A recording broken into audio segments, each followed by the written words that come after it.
Ropes Organization Walcott Foundation Indian Trust Special Coaching to 8th, 9th and 10th classes Digital Virtual Learning Bangaru Palimani Rugangavar from Pedapunjani by Reddy Pulli Mandal. Chairman Dhanasekaran. Director Drive Sri Lata. Hi, hello, welcome to Ropes Organization. This is Durga Prasad Reddy teaching in biology. So previous video already we are discussing about ecosystem and components. So let us continue the topic of ecosystem components. So already మనం చెప్పుకున్నట్టు natural ecosystem, artificial ecosystem. So these are the two types of ecosystem. అంటే ఆవరణ శాస్త్రంలో రెండు రకాలైనటువంటి ఆవరణ శాస్త్రం గురించి మనం డిస్కస్ చేసుకున్నాం. వాటిలో సో ఫస్ట్ వన్ మనము natural ecosystem గురించి డిస్కస్ చేసుకున్నాం. So natural ecosystem means which is any without of artificial things లేకుండా సో న్యాచురల్ గా డెవలప్ అయినవి. ఎగ్జాంపుల్ ఫారెస్ట్ కానీ లేక్స్ కానీ పాండ్స్ కానీ మనం ఎగ్జాంపుల్ గా తీసుకున్నాం.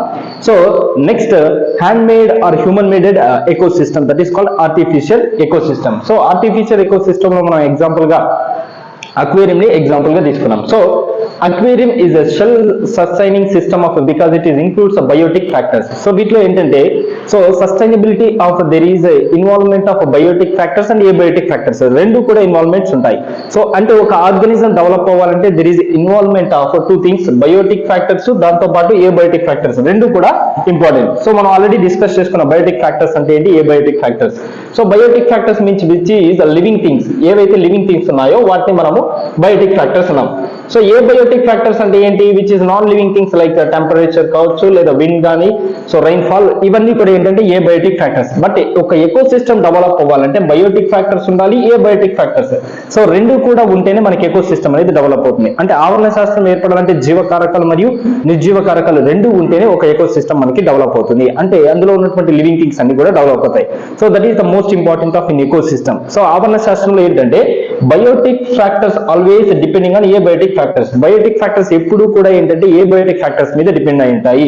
సో జీవకారకాలు ప్లాంట్స్ కావచ్చు, అనిమల్స్ కావచ్చు, హ్యూమన్ బీయింగ్స్, మైక్రో ఆర్గానిజం ఇవన్నీ కూడా ఏంటంటే సో కంప్లీట్ గా వీటి మీద డిపెండ్ అయి ఉంటాయి. So if there is no abiotic factors so there is no biotic factors. అంటే గాలి కావచ్చు లేదా వాటర్ కావచ్చు, విండ్ కానీ టెంపరేచర్ ఇవన్నీ కూడా లేకపోతే బయోటిక్ ఫ్యాక్టర్స్ అనేవి డెవలప్ కావు. So that is the most important of abiotic factors.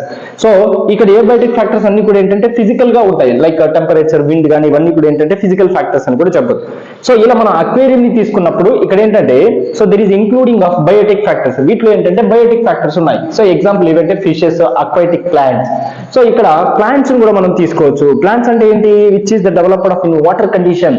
So ఎప్పుడైతే హైడ్రోఫోనిక్స్ అంటాం, హైడ్రోఫోనిక్స్ అంటే ఏంటి, there is no needed of soil, అంటే సాయిల్ తో పని లేదు. సో మోస్ట్ ఇంపార్టెంట్ అంటే వాటర్. సో వాటర్ లో డెవలప్ అయ్యేటటువంటి ప్లాంట్ స్పీసీస్ అన్నిటిని కూడా మనం ఏం పిలుస్తామంటే hydroponics, which is developed in conditions of water conditions. So మరి వీటికి మినరల్స్ అన్ని కూడా ఎలా వస్తాయి, జనరల్ గా ఏంటంటే ఒక ప్లాంట్ డెవలప్ అవ్వాలంటే the most media of soil. So దాంట్లో ఇంపార్టెంట్ సాయిల్ అనేది ఇంపార్టెంట్. బికాస్ ఎందుకంటే ప్లాంట్ కావాల్సినటువంటి న్యూట్రిషన్స్ కావచ్చు లేదా ఫర్టిలైజర్స్ కావచ్చు, ఇవన్నీ కూడా ఎక్కడి నుంచి వస్తాయంటే సాయిల్ నుంచి వస్తాయి. సో మనం ఆర్టిఫిషియల్ గా డెవలప్ చేసేటప్పుడు ఈ హైడ్రోఫోనిక్స్ ని ఆర్టిఫిషియల్ గా డెవలప్ చేస్తాం. అంటే we can take one beaker. So beaker లాంటివి తీసుకొని సో వీటిలో మనం ఏం చేస్తామంటే కంప్లీట్ గా వాటర్ ని ఫిల్ చేస్తాము.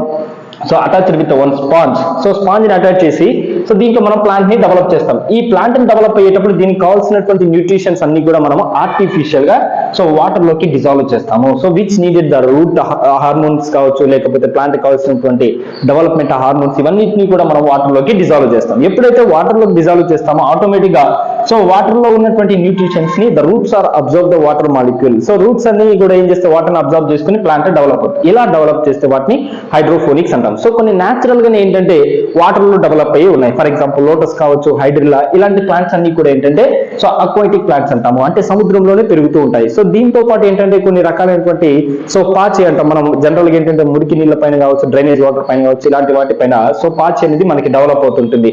సో అలాంటి స్పీసీస్ అన్ని కూడా ఏంటంటే అక్వాటిక్ ప్లాంట్స్. సో అక్వేరియం లో మనం డెవలప్ చేసేటటువంటి బయోటిక్ ఫ్యాక్టర్స్ లో సో ఫిషెస్ తీసుకోవచ్చు, తర్వాత అక్వాటిక్ ప్లాంట్స్ అండ్ అనిమల్స్ ని కూడా మనం తీసుకుంటాము. సో అనిమల్స్ అంటే ఏంటి, పెద్ద సో లార్జ్ సైజుడ్, సో సైజులో చాలా పెద్దగా ఉన్నటువంటి స్పీసీస్ ఏవైతే ఉన్నాయో సో అలాంటి వాటిని మనం అనిమల్స్ కింద కన్సిడర్ చేస్తాం. ఇలాంటి వాటిని అన్నింటినీ మనం అక్వేరియంస్ లో డెవలప్ చేస్తాం. That is called biotic factors. So aquarium అంటే ఫిష్ అక్వేరియం అనేది ఏంటంటే జనరల్ గా మనము సో దీంట్లో అక్వేరియం కూడా సైజుడ్ బేస్డ్ ఉన్నాయి. సో డిఫరెంట్ సైజెస్ లో ఉన్నాయి. ఫర్ ఎగ్జాంపుల్ పెద్ద పెద్ద మ్యూజియంస్ లో ఏంటంటే అక్వేరియం లార్జ్ సైజుడ్ అక్వేరియంస్ ఉంటాయి. సో జనరల్ గా మనం ఇంట్లో డెవలప్ చేసుకునేటటువంటి అక్వేరియంస్ కూడా ఉంటాయి. సో ఈ అక్వేరియంస్ అన్ని కూడా ఏంటంటే దీంట్లో రెండు రకాల ఫ్యాక్టర్స్ ఉన్నాయి, బయోటిక్ ఫ్యాక్టర్స్ ఉన్నాయి, at the same time abiotic factors కూడా ఉన్నాయి. సో వీటిలో మనము ఇందాక చెప్పుకున్నట్టు బయోటిక్ ఫ్యాక్టర్స్ కి ఎగ్జాంపుల్ గా so fishes, aquatic animals, so next వచ్చి అనిమల్స్ ని మనం తీసుకున్నాం. సో అలాగే ఏ బయోటిక్ ఫ్యాక్టర్స్ లోకి వచ్చేసరికి so free space, water, oxygen, food. So these are the most important for the development of aquarium or so which is the development of fishes, aquatic plants and animals. So వీటికి కూడా ఏంటంటే water లో ఉన్నంత మాత్రమే వాటికి nutritions కూడా చాలా important. So అవి సో ఫ్రీగా లివింగ్, ఫ్రీగా తిరగడానికి వాటికి ఏం ఉండాలంటే స్పేస్ ఉండాలి. సో అక్వేరియంలో మనం ఏంటంటే most important space is a very important. Because ఎందుకంటే సో ప్లాంట్ స్పీసీస్ కావచ్చు, లేదా అనిమల్ స్పీసీస్ కావచ్చు, ఫిషెస్ కావచ్చు, సో ఇవి రీప్రొడక్షన్ జరిగిన తర్వాత స్పీసీస్ డెవలప్ అవుతూ ఉంటాయి. సో దానికి పర్టికులర్ స్పేస్ అనేది important. So that is called the free space. At the same time water is the most important. So ఎందుకంటే వాటర్ లో ఉన్నటువంటి ఆక్సిజన్ తీసుకొని, వాటర్ లో ఉన్నటువంటి న్యూట్రిషన్ తీసుకొని సో ఈ ప్లాంట్స్ కావచ్చు, అనిమల్స్ కావచ్చు, ఫిషెస్ అనేవి డెవలప్ అవుతాయి. సో దీంతో పాటు ఏంటంటే oxygen is very important. So బయట అట్మాస్ఫియర్ లో ఉన్నటువంటి outside of the water, so which is the organism they needed oxygen. At the same time so which is the organisms are developed in sea or water conditions, so they also needed the oxygen molecule. So వాటికి కూడా ఏంటంటే oxygen కావాలి. At the same time food is most important. ఇప్పుడు for example aquatic plants తీసుకున్నాం. Aquatic plants develop కావాలంటే వాటికి ఏం కావాలి? హార్మోన్స్ కావాలి, న్యూట్రిషన్స్ కావాలి. For example which needed the salt, minerals. So for example NaCl, iron, magnesium, sulphur, nitrogen. So ఇవన్నీ మనకి ఏంటంటే ఫుడ్ కింద కన్సిడర్ చేస్తాం, మినరల్స్. సో అలాగే ఏంటంటే ఫిషెస్ కి, అనిమల్స్ కి కూడా ఏంటంటే so food is the most important. So ఇవన్నిటిని కూడా మనం ఏం చెప్తున్నాము? Free space, water, oxygen, food materials, minerals. So these are included in abiotic factors. So ఇవన్నీ కూడా మనం ఎందులో ఇంక్లూడ్ చేస్తామంటే ఏబయోటిక్ ఫ్యాక్టర్స్ లో ఇన్వాల్వ్ చేస్తాం. సో బయోటిక్ ఫ్యాక్టర్స్ అంటే which is the take of fishes, aquatic plants and animals. So వీటిని మనము అక్వేరియం లో తీసుకుంటున్నాం. Biotic factors, abiotic factors. So organisms can be grouped as producers, consumers and decomposers.